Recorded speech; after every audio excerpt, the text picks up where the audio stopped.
Bismillahirrahmanirrahim. Ada akun Mira 009982 ya.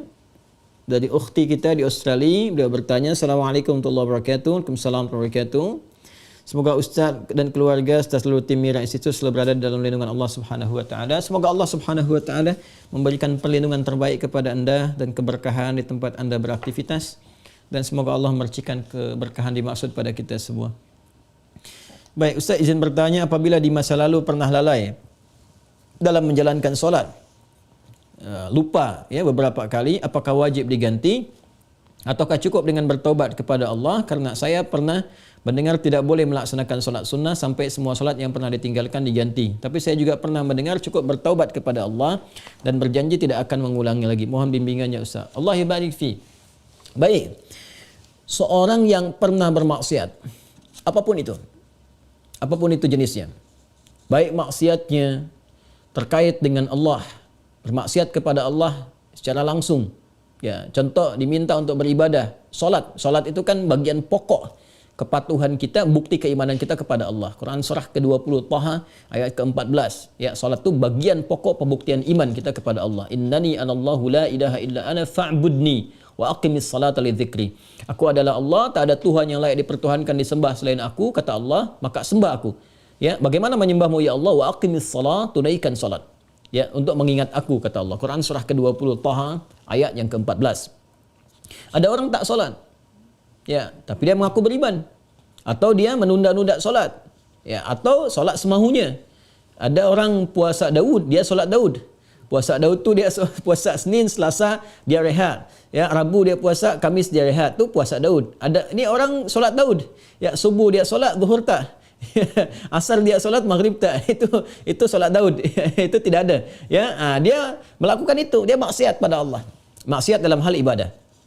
Ada maksiat hakun adami, ya, maksiat yang terjadi dari anggota-anggota tubuh pada soalan-soalan yang memang dilarang oleh Allah. Ya, lisan cakap yang baik, dia bercakap tak baik, dia mencela orang lain. Padahal Allah mengatakan, ya ayyuhalladzina amanu la yaskhar qaumin qaum. Hai orang-orang beriman, jangan saling mencela. Quran surah 49 ayat 11, ya. Dia mencela, dia bermaksiat. Semua jenis maksiat ni, baik terkait hubungan dengan Allah ibadah atau terkait dengan interaksi sosial dalam kemanusiaan, muamalah, itu cara mengobatinya untuk kembali pada jalur yang benar. Cara pertama adalah dengan bertobat. Quran surah keempat An-Nisa ayat 17. Quran surah keempat An-Nisa ayat 17. Innamat taubatu 'ala Allahi lilladzina ya'maluna as-su'a bijahalatin thumma yatubuna min qarib. Sungguh taubat yang diterima oleh Allah itu subhanahu wa ta'ala, taubat yang diterima oleh Allah itu subhanahu wa ta'ala adalah taubat dari perbuatan buruk, su. Ya, perbuatan buruk, su itu perbuatan yang menyalahi ketentuan Allah. Ya, diminta memandang yang baik, dia pandang yang tak baik. Diminta solat, dia tak solat. Itu perbuatan buruk. Dan sumbernya dari nafsu yang digoda oleh setan. Jadi perbuatan su itu sumbernya dari nafsu yang diprovokasi oleh setan, digoda oleh setan, dikuasai oleh setan. Itu ada di Quran surah ke-12 Yusuf ayat 53. Wa ma ubarri'un nafsi innan nafsa la'ammaratun bis-su illa ma rahima rabbi. Kita tak mampu menganggap diri kita suci karena ada nafsu yang masih diprovokasi, digoda oleh setan. Orang yang mengikuti godaan-godaan setan itu, was-was setan itu, maka nanti jiwanya akan mengikuti perintah setan, mengajak pada keburukan. Itu yang disebut dengan ammarah bisu namanya. Ya, mata melihat yang buruk, su. Lisan cakap yang buruk, su. Telinga dengar yang buruk, su. Jamak dari su, sayyiat namanya. Bila banyak dikerjakan sayyiat. Allah itu punya sifat Rahman, punya sifat Rahim, yang tidak menginginkan hambanya pulang membawa maksiat. Kamu ini lahir bersih, bersih keadaannya, tampilannya bersih, tak ada dosa, tak ada keburukan, tak ada kotoran. Kenapa pulang kepada Allah jadi kotor? Kerana itu Allah tak berkehendak. Allah tidak berkehendak bila ada hamba satu pun pulang kepada Allah dalam keadaan maksiat, dalam keadaan kotor. Maka sepanjang dia hidup diberikan kesempatan untuk taubat. Taubat ini nanti yang berpeluang membersihkan kembali kotoran-kotoran dosa dan menyucikan jiwa-jiwa yang penuh dengan dosa-dosa. Ini taubat namanya. Nah, taubat itu nanti ada 3 turunan hukumnya. Ada 3. 1, mengakui kesalahan. Salah ini. Jadi kalau kita sadar ya pernah salah, itu sudah sepertiga taubat. Dan itu mahal sekali, hidayah Allah mahal sekali. Itu yang tak dipunyai oleh syaitan. Syaitan itu tak punya itu. Ya, karena sifat sombong, dia tahu Allah itu penerima taubat tapi tak mau taubat. Ketika diminta oleh Allah itu untuk taubat, diberikan isyarat tuh, dikonfirmasi, ditanya, "Ma mana'aka alla tasjud?" Ya, "Ma mana'aka alla tasjuda idz amartuk?" Kenapa kau tak mau sujud ketika aku perintahkan? Itu kan isyarat taubat. Ya, Quran surah ke-7 ayat 12. Ya, tapi dia tak mau taubat. Ya, tak mau taubat. Dia menjawab, "Ana khairum minhu, khalaqtani min narin wa khalaqtahu min tin." Aku lebih hebat. Nah, itu bahaya. Kesombongan itu bisa menutup seseorang untuk bertaubat kepada Allah. Itu bahaya sekali. Karena itu Allah mengharamkan kesombongan. Ya, karena sayangnya kepada hamba diharamkan kesombongan supaya masih berpeluang untuk taubat. Itu bezanya syaitan dengan manusia. Ingat ya? Manusia salah karena ada nafsu, tapi manusia taubat. Adam manusia diberi contoh oleh Allah ya supaya bisa diteruskan pada anak cucunya. Diberi contoh, Adam keliru. Lalu kemudian diberikan jalan taubat. Al-Baqarah ayat 37. Fatalaqqa Adamu min rabbih kalimatin fataba alaihi. Adam menerima talaqi ayat-ayat taubat. Ya, dia memohon kepada Allah, Rabbana zalamna anfusana wa illam taghfir lana wa tarhamna lanakunanna minal khasirin. Taubat, dia diterima taubatnya. Syaitan salah, diberi kesempatan taubat, dia tak taubat. Ya, jadi jangan ikuti jejak syaitan. Wala tattabi'u khutuwatis syaitan. Quran surah kedua ayat 168. Jangan diikuti langkah syaitan. Kita beza dengan syaitan, kita beda dengan syaitan. Manusia salah, manusia taubat. Setan salah, setan tak kenal taubat. Jadi kalau ada manusia bersalah, pernah berbuat salah, tak mau dia taubat, itu patut diduga. Boleh jadi sedang dikuasai oleh syaitan. Nah, jadi kalau ada pertanyaan, itu pertanyaan fitrah. Ya, saya pernah salah. Itu selalu ada fitrah itu. Ya, dua anak Adam yang pernah salah satunya bermaksiat itu dan berkehendak untuk membunuh membunuh anak Adam salah satunya. Ada kisah dua anak Adam itu di surah Al-Maidah ya ayat 27 itu ya sampai dengan 30 ya. Watlu alaihim bil haqqi watlu alaihim naba ibna adam bil haqqi id qaraba qurbanan fataqabbala min ahadihima wa lam yutaqabbal min al-akhar. Muhammad SAW kisahkan, bacakan kepada umatmu ya tentang kisah dua anak Adam yang diperintahkan untuk berkorban. Yang satu berkorban baik, yang satu tidak. Ya, maka yang satu diterima, yang satu tidak. Maka yang kecewa ini dia merasa cemburu, ingin membunuh. Nah, ketika akan membunuh ini fatawat nafsu lahu nafsuhu, fatawat tawa itu artinya naik turun. Ya, jadi enggak ya, lakukan tidak ya. Nah, itu di fitrah kita itu selalu ada bagian fitrah yang mencegah berbuat maksiat. Ada yang sifatnya mencegah dari awal, ada yang sifatnya menyesali.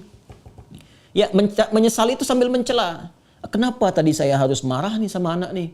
Kenapa tadi saya harus mencela dia? Kenapa tadi harus saya cemberut? Kenapa tadi saya harus berkata yang kasar? Padahal saya bisa berkata yang lembut. Nah, itu ada penyesalan yang kedua sambil mencela diri. Nah, bagian yang kedua ini setelah tak mampu mencegah, dia menyesali, disebut lawam namanya. Sifatnya lawamah. Ya, makanya ada yang dikenal dengan nafsul lawamah. Diri, jiwa yang mencela. Kenapa melakukan itu? Nanti puncaknya terjadi di akhirat. Saat kembali, saat hari kiamat. Ya, banyak orang menyesal, kenapa dulu tak begini? Kenapa dulu harus begitu? Nah, itu ada di surah Al-Qiyamah, surah ke-75, ayat yang kedua. La uqsimu biyaumil qiyamah, wa la uqsimu bin nafsil lawwamah. Ya, aku bersumpah, kata Allah, ya, ada di jiwa-jiwa itu sebetulnya yang menyesali perbuatan buruk itu kenapa terjadi. Nah, taubat itu, karena harus membuktikan kesungguhan untuk berubah, itu harus menyentuh kepada jiwa yang terdalam tadi. Karena itu harus ada unsur pengakuan, yang kedua unsur penyesalan. Unsur pengakuan itu secara fitrah akan muncul dengan sendirinya. Karena itu kalau keluar dia di pernyataan, itu Masya Allah, itu sudah hidayah Allah yang sudah masuk ke dalam jiwa. Jangan tinggalkan. Cepat ambil. Ya, siapapun pelaku maksiat akan ada bersitan, sekelebat dalam jiwanya itu berpikir, apa aku harus selalu begini gitu? Ya, mungkinkah aku berubah? Nah, kalau ada hal semacam itu sudah hidayah. Ya, kalau ada orang banyak berbuat maksiat pun kita sekelilingnya itu kita mendoakan, malam-malam kita sujud minta pada Allah supaya diberikan hidayah. Jangan-jangan dia itu ditempatkan jadi tetangga kerabat kita, berkehidupan dengan kita supaya memang kita bisa mendoakan dia. Ya, bukan mengutukinya, mencelaknya, tidak. Mungkin supaya dengan adanya kita ini dia bisa melihat jadi wasilah hidayah dari Allah Subhanahu wa taala. Jadi pertanyaan semacam ini itu sudah sepertiga bagian dari karunia Allah. Selanjutnya apa? Sesali. Sesali itu. Jadi mengakui. Nah, ini sudah disampaikan. Kedua, menyesali. Menyesal itu sudah bagian perwujudan, ya, supaya kita bisa mengendalikan nafsul lawamah tadi, supaya tidak dibawa ke akhirat. Ya, jadi dengan menyesal itu nanti digugurkan oleh Allah hal-hal terkaitnya sehingga lapang hati kita. Ciri orang taubat itu, ya, kalau dia sudah bertobat mendekat kepada Allah, yang pertama diberikan oleh Allah kelapangan hatinya, ada ketenangan. Ya, yang tidak bisa dirasakan ya dengan bandingan-bandingan materi. Tidak sama dengan ketika diberi materi dunia, dikasih uang, ya, senang, bahagia, lapang, dikasih kereta, bahasa Malaysia kereta, mobil, ya, atau fasilitas lain, senang, lapang. Taubat itu punya ciri sendiri, tak sama dengan kebahagiaan itu. Ya, dia ada menghunjam ke kedalaman hati itu, ada ketenangan, ya, ada kelapangan. Jadi begitu kita sujud, ya kan? Kemudian kita minta ampun, mengakui, menyesali, air mata keluar, getaran itu yang menggerakkan jiwa. Nah, itu sudah menyentuh kepada hati. Ya. Jadi ulama dahulu mengajarkan taubat itu sampai hatinya tersentuh. Ya, bukan taubat yang di lisan saja, saya taubat ya Allah, taubat ya Allah. Ya, taubat itu mesti mampu melapangkan hati, jiwanya mesti tersentuh. Keadaan hati yang lapang, yang tersentuh sehingga menjadikan cawan hatinya terbuka, siap menerima perubahan, itu disebut nasuha namanya. Nasuha. Ya, karena itu pernah dengar nasihat. Saya mau minta nasihat dari Ustadz. Nasihat. Nasihat itu dari kata nasoha. Sesuatu yang melapangkan. Karena kalau kita dengar nasihat, hati kita lebih lapang. Anda punya masalah, konsultasi, diberikan jawaban, hati lapang. Itu nasihat namanya. Ya, seakar dengan kata nasoha. Nasoha yansohu. Sifat keadaannya disebut nasuha. Karena itu kita mendengar ada ungkapan, istilah bahkan diambil dari ayat-ayat yang sampai kepada kita, taubat nasuha. Ya kan? Taubat apa? Nasuha. Taubat yang mampu melapangkan hati. Caranya bagaimana? Mengakui, menyesali. Penyesalan itu harus langsung bisa menyentuh kepada jiwa. Ya. Karena itu ada ulama mengajarkan istighfar sekian kali supaya jiwanya tersentuh, bangun di malam hari, ya kan? Yang ketiga, di bagian terakhir, membuktikan perubahan dari hasil taubat itu. Membuktikan perubahan dari hasil taubat itu dengan beramal saleh. Dengan beramal saleh. Jadi kalau saya bisa ilustrasikan seperti ini. Bismillah. Ini salah. Perbuatannya disebut dengan su. Ya, dengan segala turunannya. Mata salah, telinga salah, lisan salah sampai ke kaki, itu perbuatan su. Jamaknya sayyiat. Ya, tadi Quran surah ke-4 An-Nisa ayat 17 yang menggunakan su, 18-nya sayyiat. Ayat 17, innamat taubatu 'ala Allahi lil ladzina ya'maluna su'a bijahalatin. Ayat 18-nya, wa laysatit taubatu lil ladzina ya'maluna sayyiat. Ya, dan seterusnya ayat. Ini yang jelek, saya silang. Lawan dari ini namanya salih. Jamaknya salihat. Wal 'asr innal insana lafi khusr illa alladhina amanu wa 'amilus salihat. Ya, man amana wa 'amila amalan salihah. Ini tunggal, ini bentuk jamaknya. Taubat adalah jembatan yang mengalihkan perbuatan buruk ini kepada amal saleh ke sini. Tadi diawali dengan mengakui, ya Allah salah nih. Nah, biasanya Allah bantu dengan hidayah, ada pengakuan itu. Ya, ada pengakuan dalam diri kita, mengakui kita berdosa, mengakui kita keliru, kan? Diberi jalan oleh Allah, diberikan sentuhan. Nah, ini anugerah yang pertama nih. Karena itu kalau ada diberikan ini, tadi saya katakan itu sepertiga dari anugerah. Sambut dengan penyesalan, menyesali. Menyesal ini tak hanya mengatakan, kita cakap, kita katakan saya menyesal ya Allah, tak. Sampai merasakan di hati itu kelapangan. Itu disebut nasuha. Taubat nasuha, taubat yang melapangkan kepada jiwa, kepada hati. Ya, sampai merasa tenang, enak, kan? Mampu membezakan antara ini keliru, ini benar, kan? Kita menyesal, air mata keluar. Makanya Nabi pernah menyampaikan dalam kondisi seseorang itu, Masya Allah, kan? Dia dalam keadaan sunyi sendiri, lalu menetes air matanya karena merasa berdosa, ya. Menyesal dia, menetes air mata dalam kesendirian karena merasakan penyesalan dari dosa. Seketika Allah turunkan ampunan untuknya. Ya, itu banyak riwayat-riwayat yang sahih. Yang ketiga, membuktikan keberhasilan dari taubat ini dengan merubah ini yang yang sayyiat jadi saleh, salihat. Mengganti perbuatan buruk yang salah itu dengan amal yang saleh. Apa kaitan dengan pertanyaan tadi dari saudari kita yang dari Australia tadi? Ya, kaitannya adalah ini bentuknya seperti apa? Apakah harus sama dengan jenis kesalahan yang dilakukan? Atau berbeda? Yang penting amal soleh saja. Karena ayat-ayat Quran yang mengiringi ini sifatnya memberikan kata umum. Ya, faman taba wa aslaha. Siapa yang tobat wa aslaha. Kemudian dia memperbaiki diri. Aslaha itu kan berubah menjadi soleh. Aslaha yuslihu. Aslaha. Itu banyak ayat di Al-Quran tuh. Mentaba wa aslaha. Taba wa aslaha. Dia taubat lalu dia buktikan ingin berubah jadi soleh. Memperbaiki diri. Ya, karena katanya masih umum sifatnya, karena itu terbuka untuk bisa mengerjakan berbagai hal. Yang penting ada pembuktian. Jadi yang dituntut dari taubat itu sifatnya pembuktian saya berubah. Ya, pembuktian saya berubah. Itu intinya. Ya, jadi ketika sampai di level kedua ini pun ampunan turun. Tapi untuk membuktikan bahwa kita sudah meraih ampunan itu, kita buktikan dengan merubah diri. Berubah dari sini, bertransformasi, berpindah ke sini. Bagaimana caranya? Buktikan. Disinilah kemudian para ulama membimbing kita. Ya, ada pendapat misalnya yang mengatakan kalau jenis yang ditinggalkan perbuatan sayyiatnya atau maksiatnya ya terkait dengan ibadah kepada Allah, pernah meninggalkan salat, ya kan?